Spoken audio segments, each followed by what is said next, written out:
Hey everyone, it's Sarah, and today I am back with I would say my first real full perfume review. So today I'm going to be doing a full review on the Ariana Grande Thank U Next. I've gotten tons of requests to do this, so I thought, why not my first really in-depth review be this fragrance here. So I've been playing with this and wearing this for about a month now. I've got lots of feelings about it for sure, and I feel like I have explored it enough that I can definitely give you a really good in-depth rundown of how this fragrance performs on skin, clothing, what the journey of this fragrance is from kind of start to finish, longevity and things like that. So anyways, let's just go ahead and get right into it. I'm going to give you some basic information about it first, and then we will talk about the perfume and how it performs. So I picked mine up at Ulta, and Ulta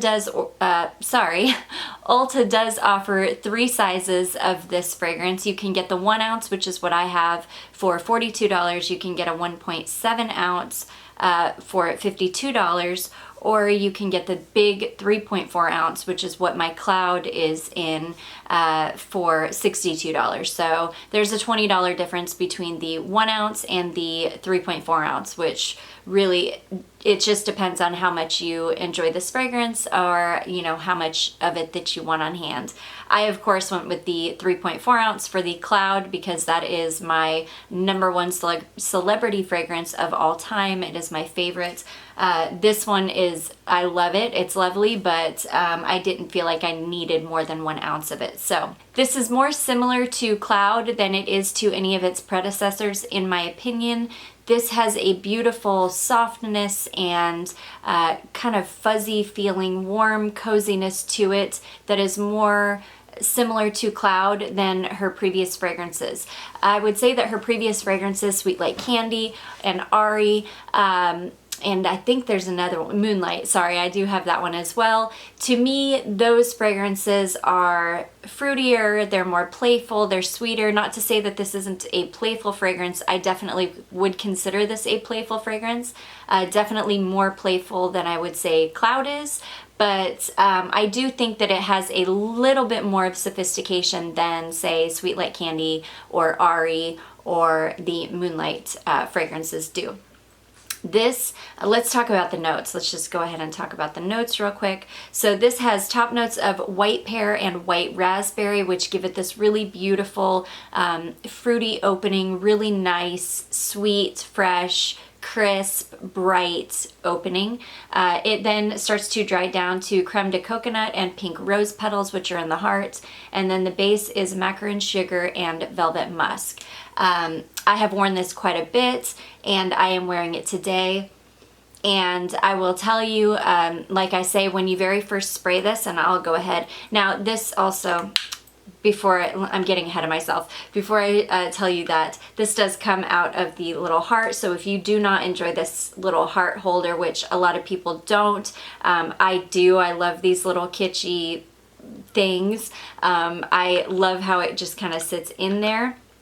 If you don't enjoy this though, you could very easily just get rid of this and you would just be left with a normal looking bottle. So I will say that, yeah, it does come separately. Okay, so I'm gonna go ahead and spray this on my hand again, even though I am wearing this, so I can tell you. Let's give it a good couple sprays. Okay, so in the very opening of this, you get the tartness from the peach and the raspberry. There is some fruitiness going on, definitely. There's sweetness in the top. And that's really what you're getting in the initial spray. You're going to get a lot of crispness, sweetness, tartness from that peach, that raspberry.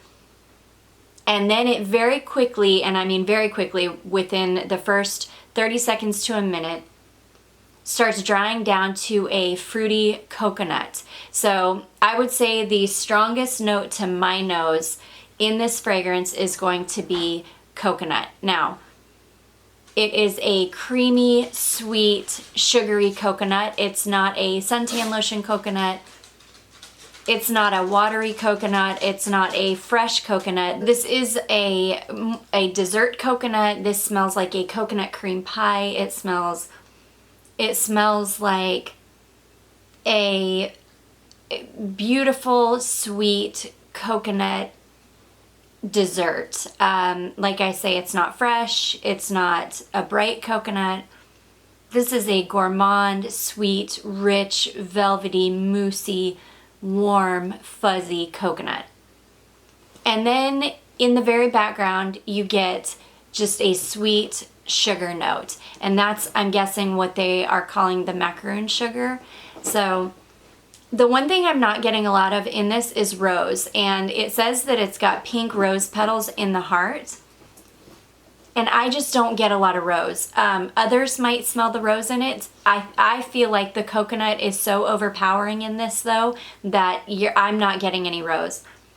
Now the rose might be lending a kind of warmer feel to the coconut, and maybe that is what is keeping the coconut more kind of grounded and gourmand rather than like a watery or fresh type coconut, or keeping it from going into like suntan lotion territory.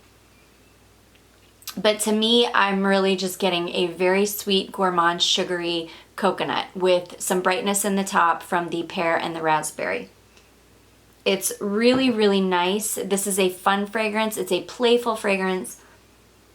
It's a youthful fragrance, but one that I don't feel uncomfortable wearing. Let's be honest, there's not a lot that I feel uncomfortable wearing.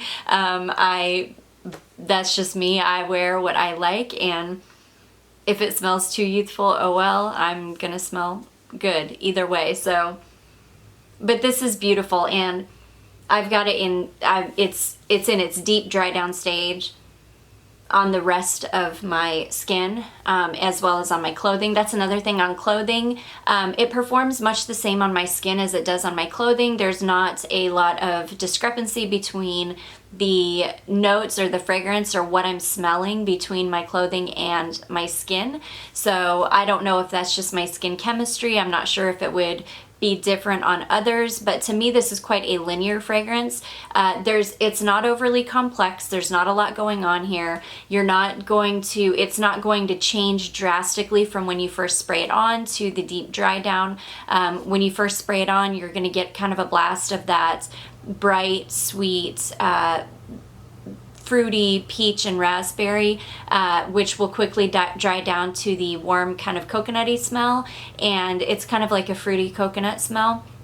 And that's kind of what you're gonna be left with for the rest of the wear of the fragrance. Longevity on this for me is really, really good, which I typically get with Ariana Grande fragrances, which is why I enjoy them so much. Well, one of the reasons why I enjoy them so much. I just like the fragrances. I just think they're really nice.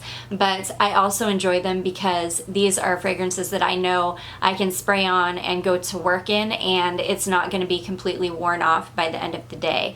Which is what I really enjoy about these. So you'll have pretty good projection on this fragrance for, I would say, between 4 and 6 hours. People are going to smell it on you for sure. After the 6-hour mark, it's definitely going to wear a little bit closer to the skin, but you're still going to have some projection with this one, in my experience. I can still smell this on my skin. I spray my perfume on it about 5:30 in the morning, and I am getting home at after 6 o'clock at night. So this is one that I still smell, and it's beautiful. This will last on clothing for days for me. I have sprayed this on scarves, and I could probably go to a scarf that I sprayed this on 2 weeks ago, and it would still smell like this perfume. So it's got really, really excellent performance in my opinion, especially for being a celebrity fragrance. And yeah, I enjoy it for that as well.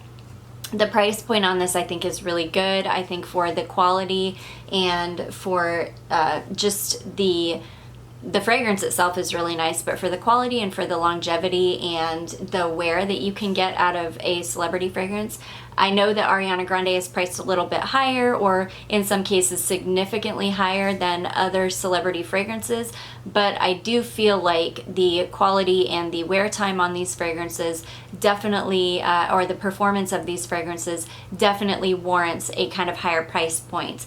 The reason that I don't buy a ton of celebrity fragrance is because I don't enjoy paying for something, even if it's only $15 for something, spraying it on, and then an hour later it's completely disappeared off my skin. I can't smell it anymore. I'm not in a work environment where I can constantly spray perfume on and refresh it, so I really need something that's going to kind of perform and last for me all day. And that doesn't mean that it has to project like a beast all day, or, you know, be something crazy, but something that I can at least smell and enjoy, even when it's gone to the point of being like a skin scent and others can't smell it unless they get really close to me. As long as I can still smell it, I'm happy. But I find that a lot of other celebrity fragrances just will completely disappear after, you know, an hour or two, whereas the Ariana Grande fragrances definitely don't do that. So anyways, kind of went on a rant there. Sorry about that. With all that being said, I hope that this was a helpful video for you. I hope this being kind of my first real, like, in-depth fragrance review, I hope that you enjoyed it. If you did, don't forget to give it a big thumbs up. Don't forget to subscribe before you leave, and I will see you in my next one. Bye.